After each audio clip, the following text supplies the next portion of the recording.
Bismillahirrahmanirrahim. Assalamualaikum warahmatullahi wabarakatuh. Alhamdulillah wa syukurillah, puji syukur kehadirat Allah Subhanahu wa taala bahwasanya hari ini kita bisa bertemu kembali dalam pertemuan selanjutnya, yaitu mata kuliah pengantar hukum Indonesia. Di sini saya ingin menyampaikan materi selanjutnya, yaitu terkait tentang cabang ilmu hukum yang ada di Indonesia, yaitu hukum agraria. Apa sih yang dimaksud dengan hukum agraria? Hukum agraria ini adalah hukum yang mengatur mengenai hak-hak penguasaan atas bumi, air, ruang angkasa, dan kekayaan alam yang terkandung di dalamnya. Ya. Jadi di bidang hukumnya berkaitan tentang apakah itu terkait tentang bumi, apakah itu terkait tentang air, apakah itu terkait tentang ruang angkasa, atau terkait tentang kekayaan alam. Nah, ini biasanya kalau berkaitan dengan bumi atau air misalnya, atau kekayaan alam, misalkan keterkaitan tentang masalah pertanian, masalah terkait tentang eh, lingkungan, ya. Nah, itu termasuk kepada kategori hukum agraria, ya. Misalnya penguasaan atas bumi, ya apapun eh, kekayaan alam yang ada di muka bumi ini, ya. Nah, terkait tentang air juga, terkait tentang ruang angkasa juga, itu ada pengaturannya, ya, diatur di dalam bidang hukum agraria. Dan terkait tentang kekayaan alam. Nah, itu semua adalah kategorinya masuk terhadap hukum agraria, ya.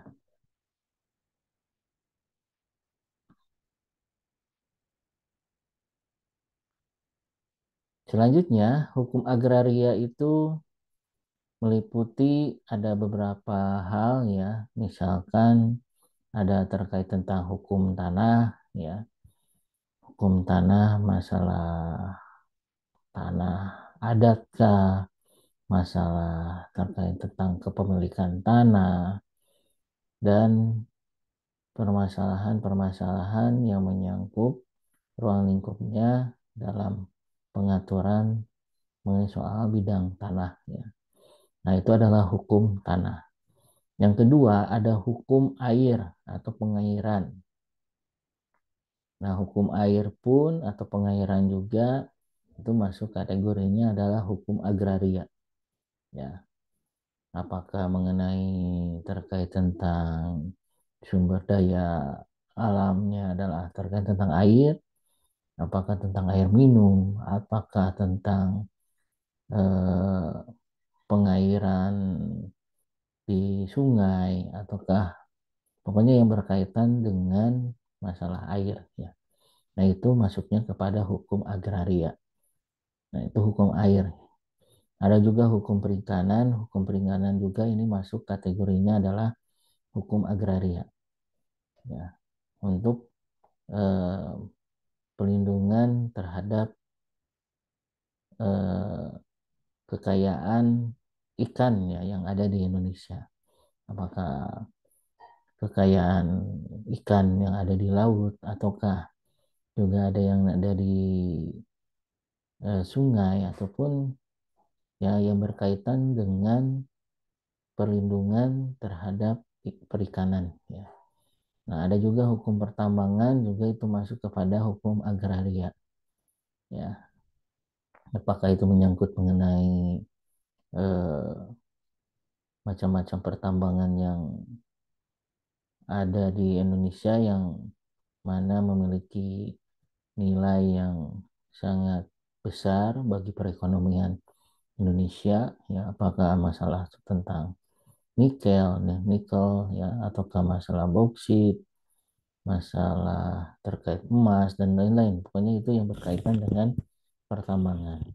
Selanjutnya ada kehutanan, juga ini masuk kepada hukum agraria, ya, terutama ini dalam hal perlindungan eh, pada pelestarian hutan, ya, ya, yang ada seperti misalkan pohon-pohon, ya, supaya melindungi tidak terjadinya penebangan kayu, ya, penebangan pohon, nah, yang secara ilegal. Nah, itu pun masuk kepada hukum kehutanan. Nah, itu kategorinya adalah masuk dalam ruang lingkup hukum agraria. Ya, jadi ada hukum tanah, ada hukum air atau pengairan, ada hukum perikanan, ada hukum pertambangan, dan hukum kehutanan. Apa sih tujuan daripada Undang-Undang Pokok Agraria? Tujuannya itu adalah yang pertama, di sini ada beberapa hal yang menjadi tujuan daripada Undang-Undang Pokok Agraria. Yang pertama, meletakkan dasar-dasar bagi penyusunan hukum agraria nasional yang akan merupakan alat untuk membawakan kemakmuran, kebahagiaan, dan keadilan bagi negara dan rakyat, terutama rakyat tani dalam rangka mencapai masyarakat yang adil yang makmur. Ya, jadi tujuan adanya Undang-Undang Pokok Agraria itu adalah untuk eh, melindungi, ya, dari segi peraturan perundang-undangan dalam hal perlindungan hukum bagi rakyat, ya, atau kan juga bagi negara, ya, terutama dalam hal untuk mencapai kemakmuran, kebahagiaan, dan keadilan, ya. Jadi untuk meletakkan dasar-dasar bagi penyusunan hukum agraria nasional. Nah, yang kedua, meletakkan dasar-dasar untuk mengadakan kesatuan dan kesederhanaan dalam hukum pertanahan. Ya, jadi tujuan untuk Undang-Undang Pokok Agraria itu untuk mengatur mengenai eh, pengaturan dalam hal hukum pertanahan, ya, terutama dalam hal penyederhanaan, ya, eh, ya, supaya lebih tepat, akurat, ya, dalam hal pengaturan mengenai soal hukum pertanahan. Yang ketiga adalah meletakkan dasar-dasar untuk memberikan kepastian hukum mengenai hak-hak atas tanah bagi rakyat seluruhnya. Ya, jadi tujuan Undang-Undang Pokok Agraria yang ketiga adalah untuk memberikan suatu kepastian hukum, ya, terutama bagi rakyat dalam hal pemenuhan hak-haknya, ya, atas tanah, ya. Nah, itu juga termasuk kepada tujuan Undang-Undang Pokok Agraria. Selanjutnya ada prinsip dan asas Undang-Undang Pokok Agraria. Eh, yang pertama itu menganut asas kenasionalan, karena Undang-Undang Pokok Agraria ini bersifat nasional, ya, mencakup secara nasional yang ada di seluruh wilayah negara Indonesia, ya, pemberlakuan terhadap eh, Undang-Undang Pokok Agraria. Yang kedua, ada asas pada tingkatan tertinggi bumi, air, ruang angkasa, dan kekayaan alam yang terkandung di dalamnya dikuasai oleh negara. Nah, ini juga ada di dalam Undang-Undang Dasar 1945, ya, pasal 33 yang menyangkut mengenai sumber kekayaan alam yang ada di Indonesia itu dikuasai oleh negara dan untuk kemakmuran rakyat, yang diperuntukkan untuk kemakmuran rakyat. Nah, yang ketiga ada asas mengutamakan kepentingan nasional dan negara yang berdasarkan atas persatuan bangsa daripada kepentingan perseorangan atau golongan. Nah, di dalam prinsip dan asas Undang-Undang Pokok Agraria ada asas yang mana lebih mengutamakan kepentingan nasional atau negara, ya, dibandingkan eh, kepentingan perseorangan atau golongan. Jadi kepentingan nasional negara itu lebih diutamakan, ya, yang mana berdasarkan atas persatuan bangsa. Yang keempat, asas semua hak atas tanah mempunyai fungsi sosial. Ya, jadi inti maknanya adalah eh, hak atas tanah ya itu harus mempunyai nilai yang memiliki manfaat ya bagi rakyat Indonesia, terutama harus mengutamakan kepentingan sosial, terutama bagi masyarakat. Yang kelima, ada asas hanya warga negara Indonesia yang dapat mempunyai hak milik atas tanah ya. Jadi ada asas yang mengatakan bahwa hanya warga negara Indonesia yang mempunyai hak milik atas tanah. Berarti kalau warga negara asing itu tidak mempunyai hak ya untuk menjadi apa menjadi pemilik atas tanah ya atau tidak mempunyai hak milik atas tanah. Nah, biasanya hanya kepada warga negara Indonesia saja yang mempunyai hak milik atas tanah.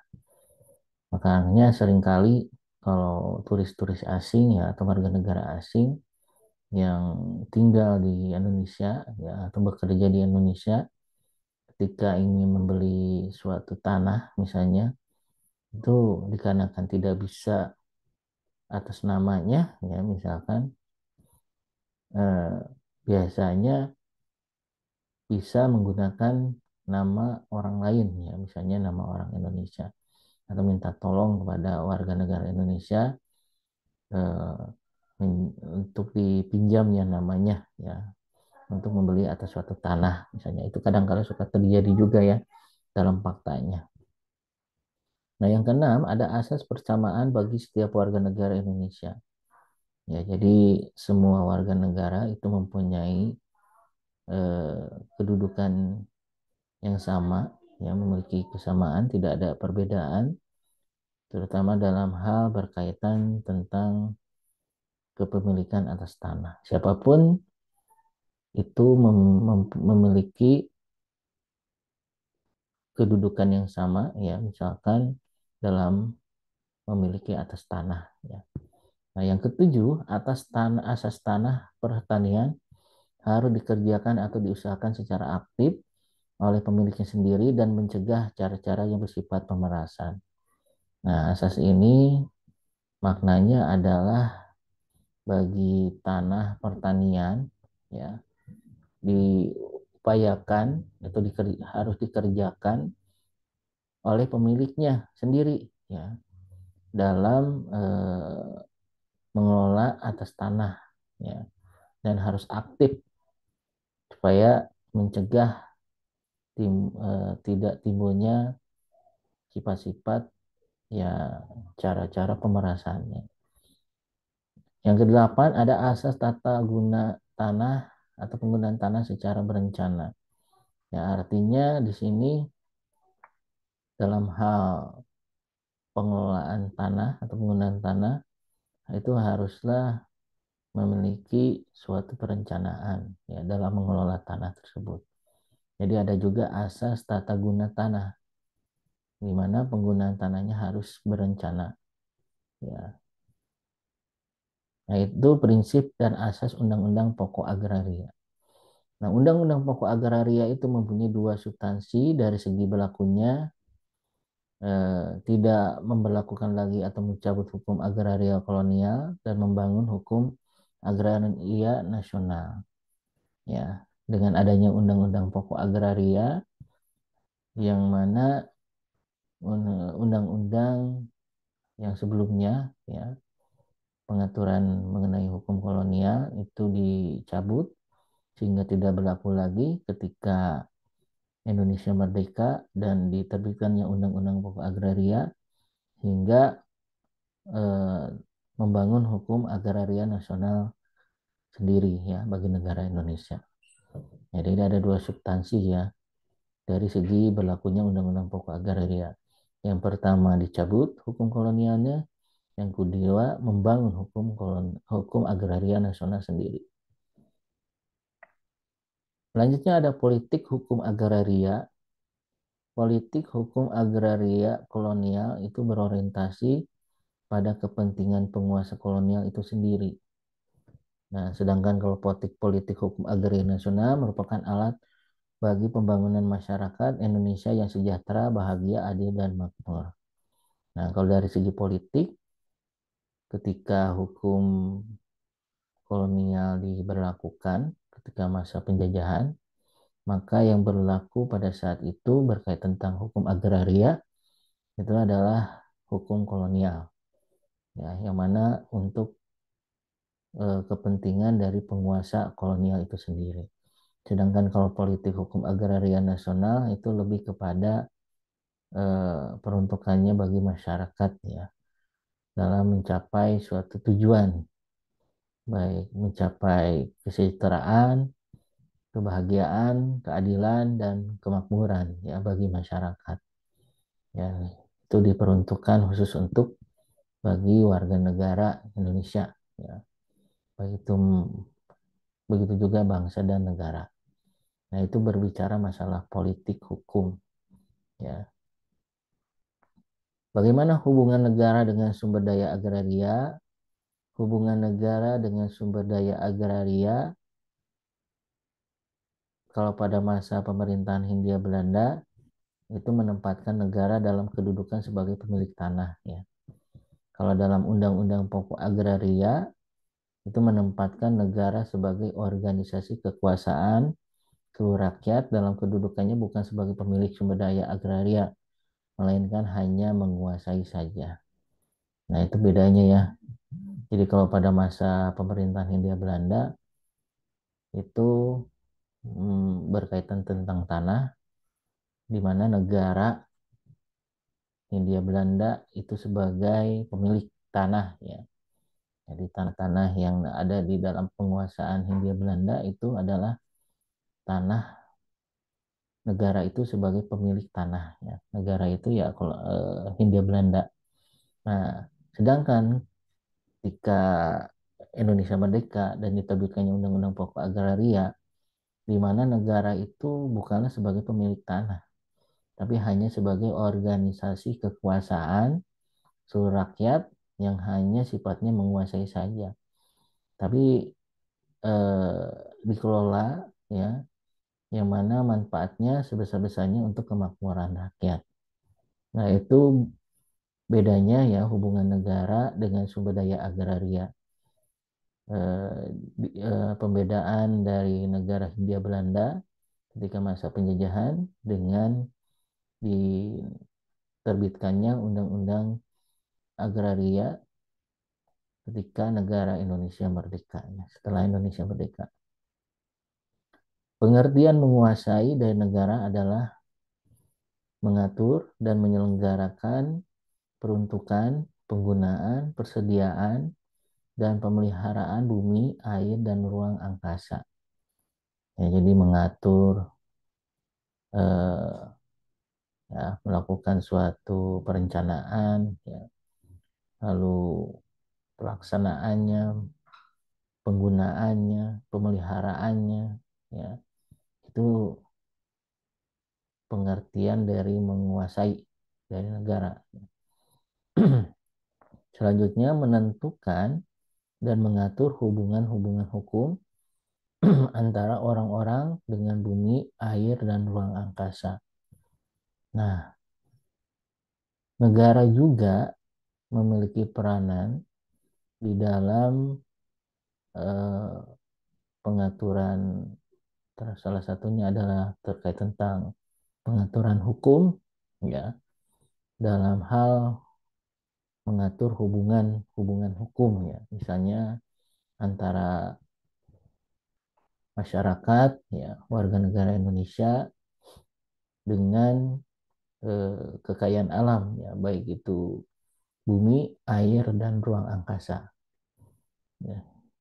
Lalu juga negara memiliki peranan dalam menentukan dan mengatur hubungan-hubungan hukum antara orang-orang dan perbuatan-perbuatan hukum mengenai bumi, air, dan ruang angkasa. Nah, juga di sini negara memiliki peranan dalam hal menentukan dan mengatur mengenai bagaimana hubungan hukum, ya, antara orang-orang dan juga perbuatan hukum mengenai bumi, air, dan ruang angkasa. Apakah itu berkaitan tentang hubungan hukumnya adalah mengenai masalah jual beli kah, antara subjek hukum yang satu dengan subjek hukum yang lain?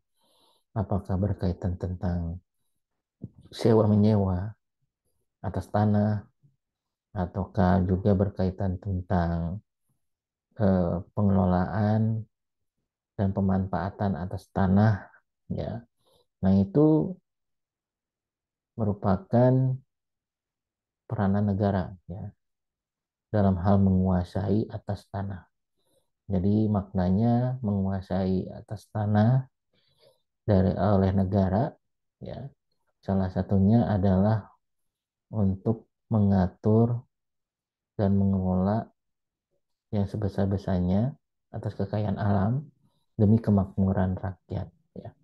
Nah, itu pengertian menguasai dari negara. Selama dari masalah sengketa tanah, ya, yang masuk kepada peradilan selama tahun 2001 saja. Ini kalau kita lihat tahun 2001, ya, itu sebanyak 4.048 kasus yang berkaitan dengan konflik agraria. Itu begitu besarnya, ya, konflik agraria ini pada tahun 2001. Apalagi dengan tahun 2022, yang mana konflik agraria ini merupakan masalah yang serius, ya, khususnya masalah sengketa, ya. Biasanya sengketa yang terjadi itu antara warga negara, ya, dengan atau rakyat, ya, dengan pengusaha-pengusaha biasanya, ya, yang terjadi masalah sengketa, ataukah juga masalah antara subjek hukum yang satu dengan subjek hukum yang lain, ya, berbicara masalah orang, ya, yang terjadinya sengketa. Nah, jadi sebanyak 51,04% atau sebanyak 2.066 kasus adalah masalah sengketa pertanahan. Nah, sedangkan kalau kasus yang lainnya itu sebanyak 48,9% atau 1.982 kasus. Ini begitu besarnya, eh, sengketa yang terjadi, ya, berkaitan masalah tanah.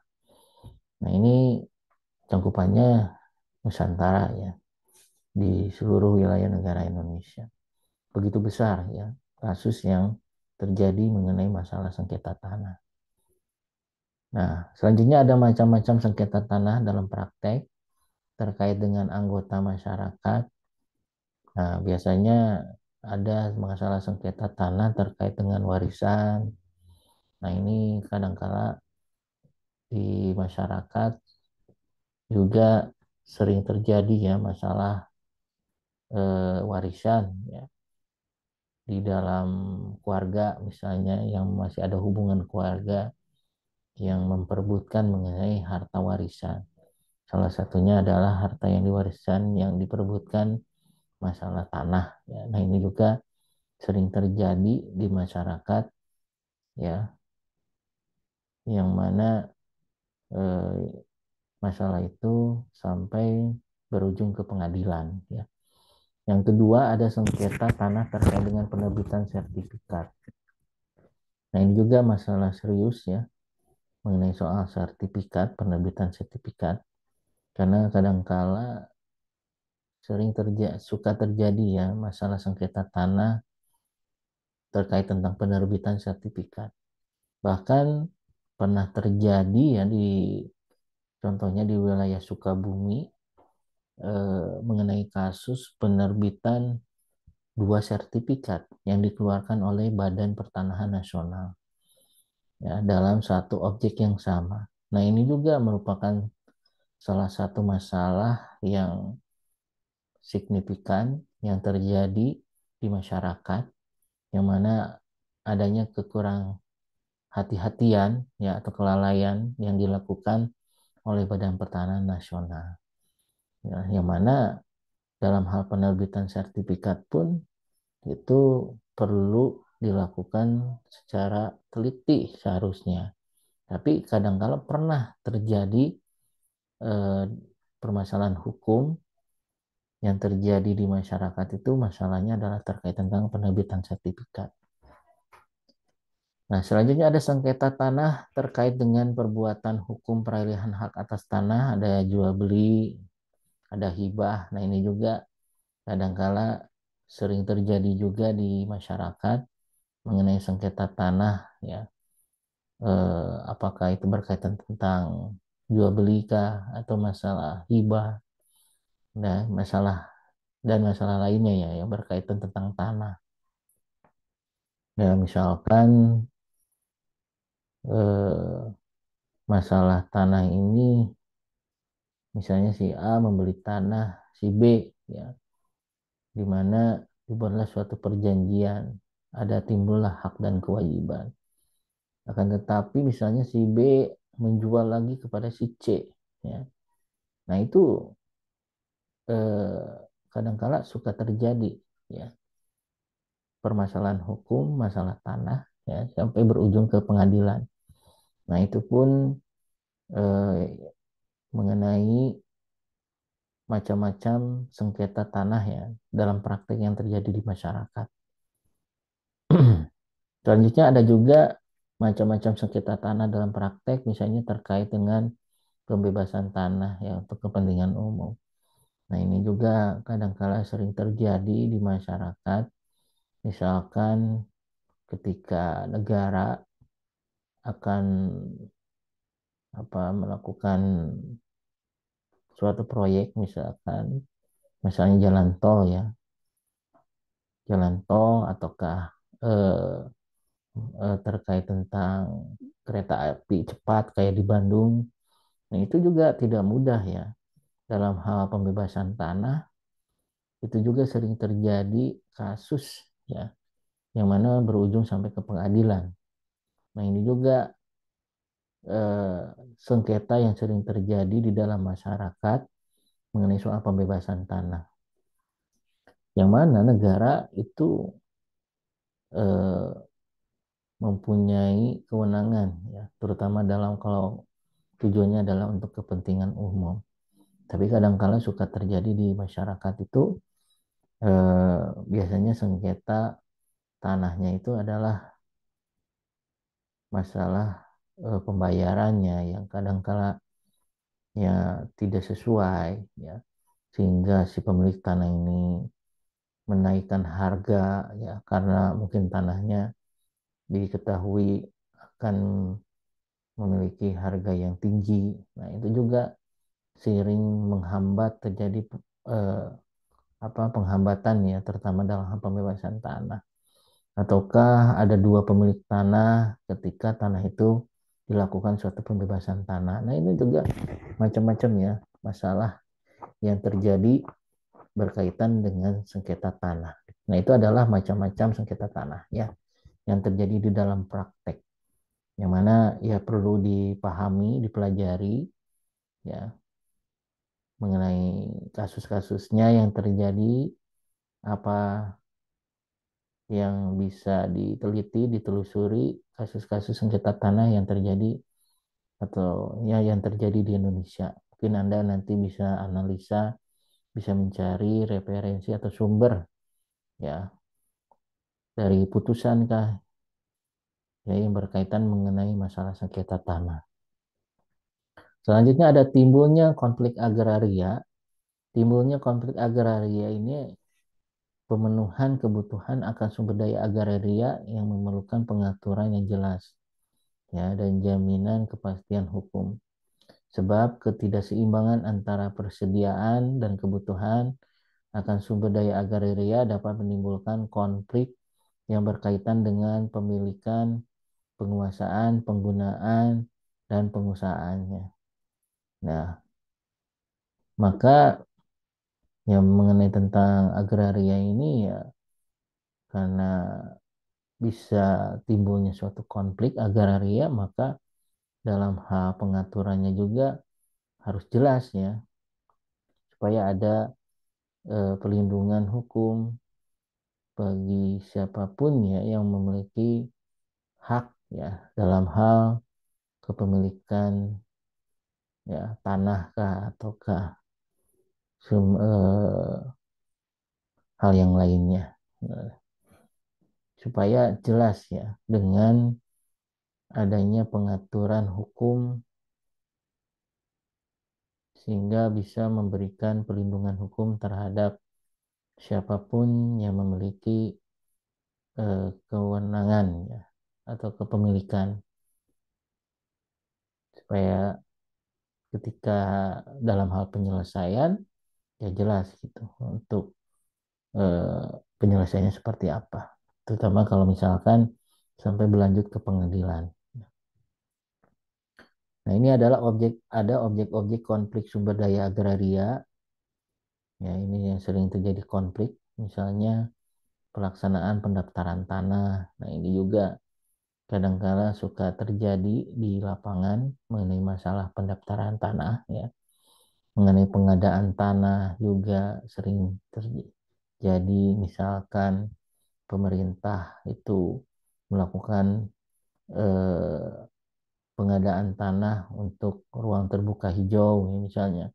Nah, itu juga sempat masalah itu terjadi juga ya di kota Bandung, misalkan masalah RTH ya, masalah pengadaan tanah dan wilayah-wilayah yang lain. Nah, ini juga termasuk yang bisa terjadinya konflik sumber daya agraria.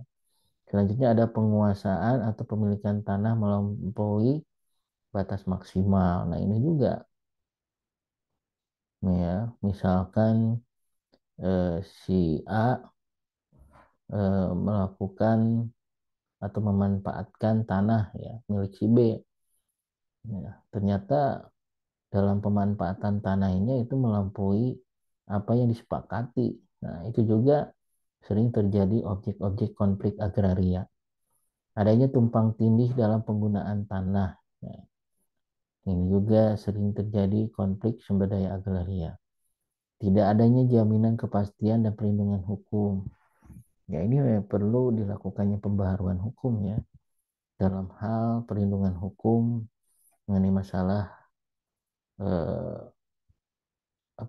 masalah terkait tentang agraria ya, supaya jelas dalam hal penyelesaiannya.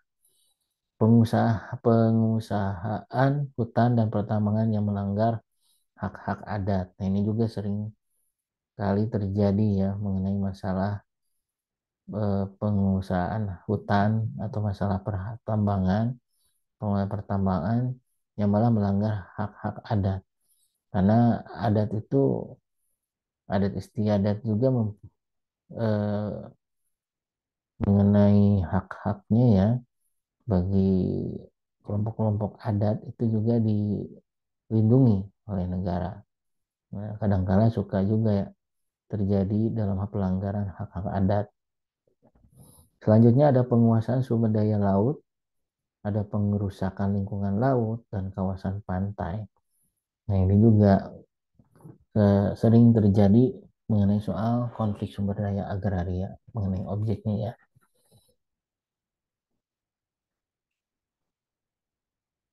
Selanjutnya ada sumber-sumber konflik agraria, misalnya mengenai kebijakan pemerintah ya, mungkin pada masa lalu yang mana dalam kebijakan yang diberlakukan itu malah menimbulkan kerugian ya bagi negara. Ya, misalkan contohnya kebijakan yang dikeluarkan ketika pada masa presiden sebelumnya ya, masalah eh, apa namanya ya, masalah pemanfaatan tanah ya, yang dilakukan oleh pengusaha misalnya, yang mana itu juga sering terjadi, yang terjadi tumpang tindih dalam hal pengelolaan dan pemanfaatan tanah oleh masyarakat sehingga terjadi sengketa tanah ya. Kayak contohnya yang terjadi di Sukabumi itu adalah mengenai sengketa tanah yang ada di Pasir Datar kayaknya. Kayak itu juga pernah terjadi ya masalah sengketa tanah antara pengusaha ya dengan masyarakat. Ya, seharusnya pemerintah itu juga sampai sejauh mana peranannya dalam melindungi rakyatnya ya, terutama untuk eh, apa mediasi misalkan masalah sengketa tanah antara masyarakat petani misalnya dengan pengusaha ya yang memiliki apa namanya penguasaan atas tanah misalnya dengan dasar suatu sertifikat guna usaha. Nah, itu juga kadang-kadang sering terjadi di masyarakat masalah tanahnya. Lalu ada tumpang tindihnya penggunaan tanah. Nah, ini juga tumpang tindihnya kayak tadi antara masyarakat petani ya, sengketa tanah dengan pengusaha. Nah, kadang-kala ini penyelesaiannya juga ribet ya dalam hal penyelesaian hukumnya. Selanjutnya ada integritas moral yang rendah dari aparat pelaksana sumber daya agraria. Nah, ini juga kadang-kadang peranan dari aparat penegak hukum ya dalam hal pelindungan hukum bagi masyarakatnya kurang misalnya, yang mana hanya lebih eh, apa biasanya suka ada lah oknum yang berkepihakan ya kepada eh, kaum kapitalis misalnya atau pengusaha ya dalam hal pengelolaan tanah ya. Yang mana di mata masyarakat khususnya masyarakat bawah ya terutama misalkan petani yang mana marwah integritas moral dari aparat penegak hukumnya ya eh, rendah gitu. Harusnya yang namanya aparat penegak hukum itu harusnya netral ya. Kalau dalam hal penyelesaian kalau terjadi kasus sengketa tanah di masyarakat. Berubahnya pola pikir masyarakat terhadap penguasaan tanah. Nah, ini juga mengenai masalah pola pikir juga sering terjadi di masyarakat ya. Di mana ada masyarakat ya dalam hal penguasaan tanah atau pemanfaatan tanah itu semakin terbatas misalnya ya, di mana masyarakat lebih senang misalnya pergi merantau ke kota misalnya untuk mendapatkan pekerjaan, padahal ada tanah-tanah seharusnya yang bisa digarap ya dan dimanfaatkan oleh masyarakat, sehingga misalkan keturunan petani misalnya belum tentu anaknya itu menjadi petani ya, karena itulah eh, sehingga merubah pola mikir ya atau ya yang ada pada generasi muda misalkan. Seharusnya kan yang namanya generasi muda haruslah ber,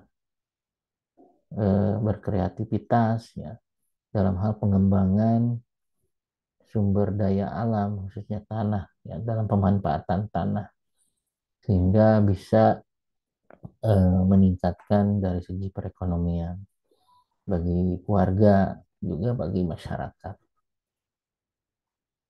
Nah, untuk penyelesaian konflik agraria ini biasanya ada melalui jalur litigasi pengadilan, yang kedua melalui jalur non litigasi penyelesaian di luar pengadilan.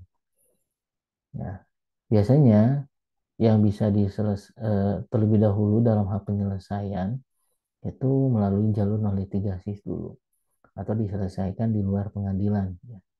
Di luar pengadilan itu misalnya adalah melalui mediasi atau musyawarah antara yang bersengketa misalkan.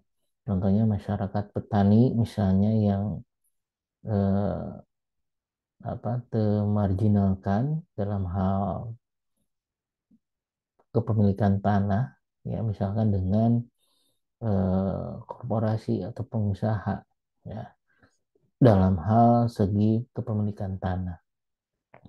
Di mana kalau di negara kita ini kan biasanya legalitas itu yang diakui ya, sehingga dalam hal kepemilikan atas tanah gitu. Nah, itu biasanya melalui jalur non litigasi terlebih dahulu di luar pengadilan. Kalau misalkan di luar pengadilan tidak ada titik temu, deadlock atau gagal dalam hal musyawarah mufakat, maka penyelesaiannya bisa berlanjut ke pengadilan ya melalui jalur litigasi upayanya. Ya, masalah penyelesaian sengketa tanah ya contohnya misalkan. Nah, selanjutnya ada hak atas kekayaan intelektual. Hak atas kekayaan intelektual ini termasuk cabang ilmu hukum juga ya, nanti ada mata kuliahnya. Ini berbicara masalah eh, apa namanya ya, mengenai karya karya seseorang misalkan, yang namanya memiliki nilai yang besar ya. Ada juga memiliki nilai ekonomis ya, yang yang eh, haruslah dilindungi ya secara hukum ya, misalnya dengan melalui hak kekayaan intelektual atau haki. Apa sih yang dimaksud dengan haki? Haki itu hak kekayaan intelektual itu menurut World Intellectual Property Organization WIPO adalah sebagai berikut. The legal rights which result from intellectual activity in the industrial, scientific, literacy, or artistic field. Ya, jadi eh, hak kekayaan intelektual itu adalah hak kekayaan yang dimiliki oleh seseorang yang mana harus dilindungi secara hukum. Lalu misalkan didaftarkan ya melalui kekayaan intelektualnya supaya memiliki eh, pelindungan secara hukum terkait mengenai soal kepemilikan. Apakah itu berkaitan masalah industri kah, atau masalah literasi, masalah penemuan, hak cipta, dan lain-lain. Ya. Nah, itu berkaitan dengan hak atas kekayaan intelektual. Ada juga menurut Thomas W. Dunphy dan Frank F. Gibson yang dalam bukunya Modern Business Law and Introduction to Government and Business yang mengemukakan bahwa intellectual property adalah suatu manifestasi fisik, suatu gagasan praktis, kreatif, atau artistik serta cara tertentu dan mendapatkan pelindungan hukum. Ya, jadi hak kekayaan intelektual itu eh, yang mana suatu wujud ya, manifestasi ya secara fisik yang diperoleh melalui suatu gagasan yang kreatif dari seseorang ya, yang mana supaya dilindungi mengenai gagasan pemikiran dari seseorang itu ya harus mendapatkan perlindungan hukum. Ya, salah satunya adalah dengan mendaftarkan secara hak atau hak kekayaan intelektual. Apakah itu mengenai hak cipta, apakah paten, mengenai merek, ya. Misalkan Anda menciptakan suatu produk apa, ya, supaya dilindungi atas produk Anda dan tidak apa diaku-aku oleh orang lain, ya. Pada Anda yang pertama kali menciptakan atau menemukan, sehingga perlu adanya perlindungan hukum. Ya, salah satunya harus didaftarkan secara kekayaan intelektual, hak kekayaan intelektual. Ya, biasanya haki itu ada persyaratannya dalam prosedur pendaftaran hak kekayaan intelektual. Ya, biasanya itu melalui Kementerian Hukum dan HAM. Ya. Nah, jadi konsep hak itu meliputi hak milik, ya, hasil pemikiran intelektual yang melekat pada pemiliknya, bersifat tetap dan eksklusif.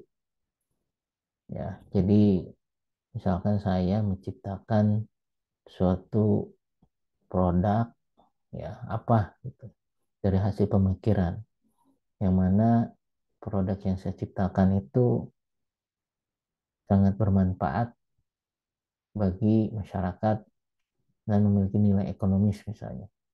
Sehingga supaya terlindungi saya harus daftarkan hasil pemikiran atau penemuan saya supaya tidak di aku oleh orang lain, diakui oleh orang lain, ya. Nah, itu supaya ada perlindungan hukumnya adalah dengan mendaftarkan secara kekayaan intelektualnya. Yang kedua, hak yang diperoleh pihak lain atas izin dari pemilik dan bersifat sementara. Ya, misalkan yang saya ciptakan itu eh, ingin diperoleh orang lain, misalnya, ingin dimanfaatkan orang lain. Ya, itu bisa saja misalnya dengan izin dari si pemiliknya, misalnya izin dari saya yang menemukan, yang menciptakan. Atau kayak contoh gini lah, kayak Alfamart, Indomaret, itu kan mereknya. Itu kan pasti ada penciptanya, ya, yang yang menemukan mengenai terkait tentang merek itu. Nah, misalnya ada franchise, ya, atau franchise, eh, siapa? Misalnya saya mau menggunakan eh, brand itu, misalnya merek itu. Nah, saya harus izin kepada si pemilik yang menciptakan merek itu. Ya, itu antara konsep haki. Jadi haki hanya dapat diberikan kepada penciptanya atau penemunya untuk menikmati atau memetik manfaat sendiri selama jangka waktu tertentu atau memberi izin kepada orang lain untuk melakukannya. Ya, nah itu adalah haki. Silakan misalnya Anda nanti mau menciptakan apa, menemukan apa, ya, sehingga bisa bermanfaat bagi masyarakat, memiliki nilai ekonomis misalnya bagi Anda sendiri sebagai pencipta, ya, atau penemu, ya, atau juga bisa di apa disewakan kepada orang lain, ya, misalnya izinnya untuk menggunakan brand Anda, ya, hasil ciptaan. Nah, itu melalui haki. Nah, terdapat tiga jenis benda yang dapat dijadikan kekayaan atau hak milik. Misalkan benda bergerak, ya, kekayaan atau hak milik benda bergerak seperti emas, perak, kopi, ya, alat-alat elektronik, peralatan telekomunikasi dan informasi dan sebagainya. Atau Anda mau menciptakan kopi yang memiliki perbedaan dengan orang lain misalnya. Nah, misalnya kopi apa? Ya, mungkin yang pertama mengenai soal rasanya dalam hal eh, proses pembuatan kopinya, mereknya. Nah, itu salah satu jenis kekayaan intelektual, ya. Atau alat-alat elektronik, misalnya Anda mau membuat elektronik apa, ya, mereknya apa. Nah, itu termasuk kekayaan atau hak milik.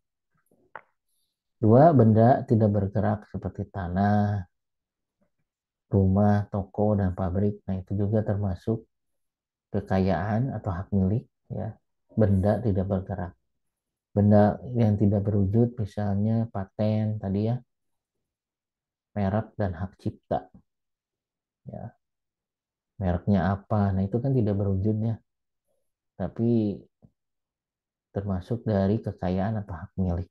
Ya, nanti ini ada mata kuliahnya, ya, yang bisa Anda pelajari dari kedua bidang hukumnya, baik itu hukum agraria maupun dengan hukum hak atas kekayaan intelektual. Ya, jadi kembali lagi ya, di dalam cabang ilmu hukum itu ada terkait tentang hukum agraria yang mungkin nanti ada pengajarannya ya, terkait mata kuliah hukum agraria, dan juga terkait tentang hak kekayaan intelektual. Nah, kalau hukum agraria mungkin nanti diajarkan oleh Bu Asti ya, ataukah Bu Temi.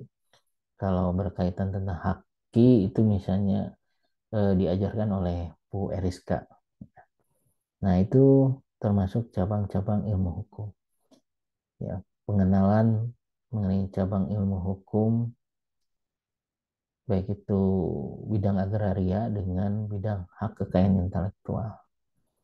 Untuk lebih dalamnya, silakan Anda kaji, Anda teliti mengenai eh, contoh misalnya konkret masalah sengketa hukum agraria yang terjadi di Indonesia, yang mana sering terjadi kasus apa ya mengenai masalah hukum agraria, juga mengenai soal hak kekayaan intelektual juga eh, coba Anda dalami mengenai pengaturannya terkait tentang apa saja hak kekayaan intelektual itu, dan bahkan pelajari juga mengenai kasus yang pernah terjadi ya, masalah haki ya sampai ke ranah hukum ya, sampai ke gugatan ke pengadilan ya mengenai kepemilikan ya atas kekayaan intelektual.